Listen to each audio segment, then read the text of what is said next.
여러분 지금 밤잠이 안 오고 가장 사면초가에 몰려있는 사람, 지금 총선 국면에서 그 대표적인 사람은 이재명입니다. 이재명. 이재명의 다리에 힘이 빠졌을 겁니다. 어제는 뭐 연탄을 짊어지고 뭐 이렇게 저 연탄 그 봉사활동 하더라고요. 근데 몸은 그렇게 하고 있지만 마음은 지금 굉장히 심란한 상태에 있을 겁니다.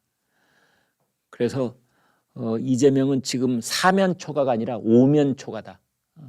5갈래 창끝이 지금 이재명을 겨냥을 하고 있다. 이렇게 보여지는데요. 그걸 아주 일목정리한 것이, 일목요연하게 정리한 것이 오늘 한겨레 신문에 실렸습니다. 한겨레 신문. 그래서 한겨레 신문에 실린 내용을, 한겨레 신문이 이재명 대표의 현 상황을 요약을 했으니 그걸 저희가 여러분과 공유할 만하다 해서 말씀을 드리는 겁니다. 5가지가 있다. 첫 번째는 김용입니다. 김용. 아마 제일 충격받을 사람이 이재명입니다. 시간 봐가면서 국회에서 시간 봐가면서 이재명의 1심 판결이 나올 때가 됐는데 2시가 넘었고 2시 반이 다 돼가는데 왜 그렇겠습니까? 자기 운명하고 직결되어 있으니까, 운명 공동체니까, 분신이니까. 그리고 김용이 뭐 여자 문제로 재판받는 것도 아니고 뭐 혼자서 뇌물 받아서 재판받는 것도 아니고 불법 선거자금, 정치자금법 위반, 정자법 위반으로 이 재판을 받고 있었기 때문에 초조한 겁니다. 그 돈의 최대 수혜자가 누구? 나, 이재명. 그런데 불법 선거 자금이 6억, 뇌물이 7천만 원, 보석 취소, 법정 구속, 징역 5년. 더더군다나 여러분, 재판부가, 재판 판사는 판결문으로 말하잖아요. 판결문에 뭐라고 돼 있느냐? 불법 정치 자금이 이재명 대표의 대선 경선을 준비하는 데 사용됐을 것이다. 1심 재판부가, 사법부가, 우리나라 법원이 그렇게 판단을 내린 겁니다. 김용이 받은 6억 원은 이재명의 대선 자금으로 쓰였다. 특히 경선 과정에. 여러분, 경선 때 돈이 제일 많이 듭니다. 네. 이재명도 그렇고 이낙연도 그렇고 서로 최종 대선 후보가 되기 위해서 그때 들어가는 돈이, 눈먼 돈이 어마어마하게 많은 거예요. 전국적인 조직도 만들어야 되고, 가는 곳마다 뭐 전라남도에 만들고, 경상남도 만들고, 부산에 만들고, 대구에 만들고, 전국에 10여 개가 넘는 조직을 곳곳에서 만들어야 되는데, 그 조직원들, 그다음에 조직원들의 초청을 받아서 어떤 모임에 온 사람들, 오고 가고 교통편 줘야죠. 그다음에 오면은 먹여야죠. 먹고 난 다음에는 뭐 손에 뭐 하나라도 들려서 보내야죠. 이게 모두가 돈인 겁니다. 시시때때로 거기다 문자 보내야죠.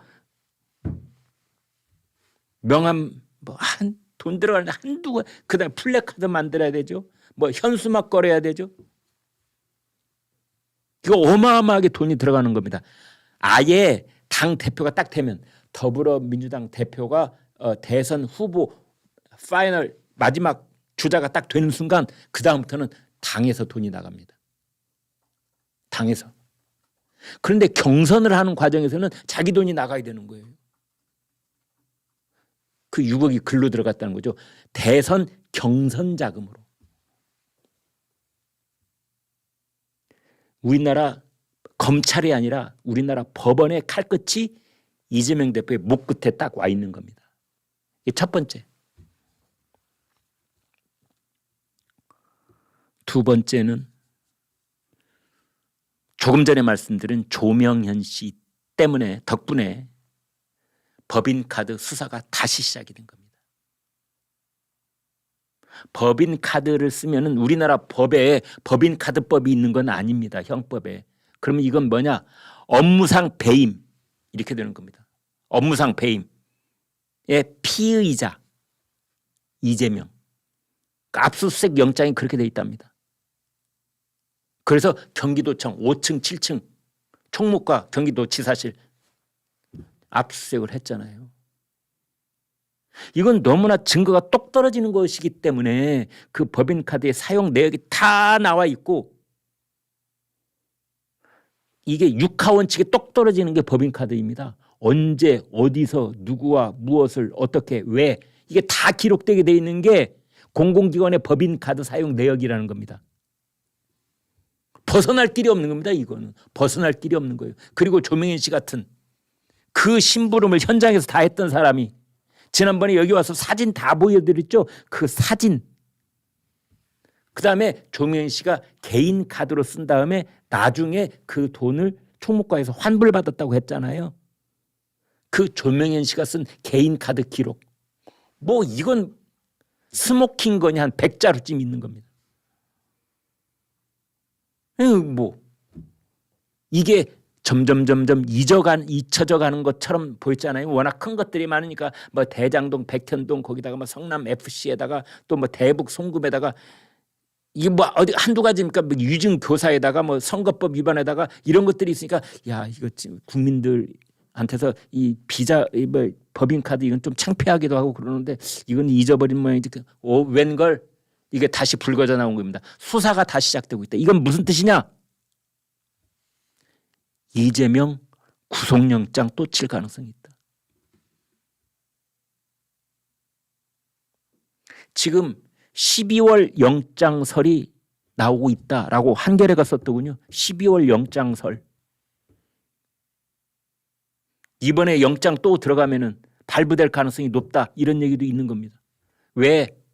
증거인멸, 위증교사가 워낙 많은 사람이기 때문에. 그다음에 세 번째 사면 초과는 뭐냐? 그동안에 그 이재명 대표가 국면 전환을 하기 위해서 여러 가지 민생 경제에 관한 제안을 내놓은 게 있습니다. 뭐 3% 성장론을 하겠다. 그다음에 요즘 금융기관들이 돈 많이 버는데 횡재세를 물리겠다. 그다음에 청년에게 뭐 월 3만 원짜리 뭐 청년 패스 카드를 주겠다 등등 했는데 아무런 반향이 없는 겁니다. 국민들이 아무 관심이 없어요. 저놈의 약속 이루어질지 안 이루어질지 아무런 감흥도 없고 거긴 보장도 없습니다. 야당이 168석을 가지고 독재를 하긴 하는데 야당이 가지고 있는 치명적인 약점이 뭐냐? 모든 수표가 부도수표가 될 가능성이 많다는 겁니다. 여당이 약속하는 건 현찰입니다. 정부 여당이 한 몸이기 때문에 여당이 약속하는 건 다음 달에 바로 실천이 될 수 있지만 야당이 약속하는 건 2027년 선거 끝나봐야 알 수 있는 겁니다. 공수표예요, 부도수표. 반응이 당연히 없는 거죠. 거기다가 청년들 너희가 뭐 경제는 몰라도 돈만 많으면 되지, 그지? 이런 식의 현수만 걸었다가 또 뭐 엄청나게 두들겨 맞았죠. 그 다음에 그 최광욱이 저 입 좀 어떻게 했으면 좋겠다 싶은데 가는 곳마다 암컷이 어떻다느니 뭐 암컷이 설친다느니 뭐 이런 얘기를 하고 돌아다니니까 도와주는 건 하나도 없이 계속해서 먹칠을 하고 있는 겁니다. 네 번째는 이게 이제 가장 중요한 것 중에 하나인데요. 이른바 선거제 개편에 관한 겁니다. 이재명은 위성정당을 금지하는 준연동형 비례대표제를 유지하겠다. 이게 공약입니다. 그래서 소수정당, 국민의 다양성을 소화해낼 수 있는 소수정당의 원내 진입을 도와주겠다. 명분은 멋있죠. 멋있죠. 근데 그렇게 하면 자기가 아무래도 안 되거든. 위성정당으로 비례정당이 생기면 그 비례정당의 비례대표는 자기가 비례 후보들은 자기가 저걸 못 하거든요. 공천을 못 하거든요. 자기가 비례대표 그 후보들도 자기가 공천을 해서 그게 공천이 곧 권력입니다. 당대표의 권력 다른 거 없습니다. 공천이 당대표의 권력인 겁니다. 그래서 그것도 가져오려면은 병립형으로 원대복주를 해야 되는데 뭐 어떻게 얘기하지? 그것을 이재명이 뭐라고 했느냐. 멋있게 지면 무슨 소용? 이런 말을 한 겁니다. 이건 절대 하지 말았어야 될 말입니다. 이재명 편을 생각해 본다면. 그렇게 현실론을 폈던 게 또 얻어맞고 있는 겁니다. 다섯 번째, 아까 말씀드린 이낙연. 이낙연이 계속 견제구를 날리고 있는 겁니다. 그리고 이낙연 전 대표의 말이 갈수록 강도가 높아지고 있는 겁니다.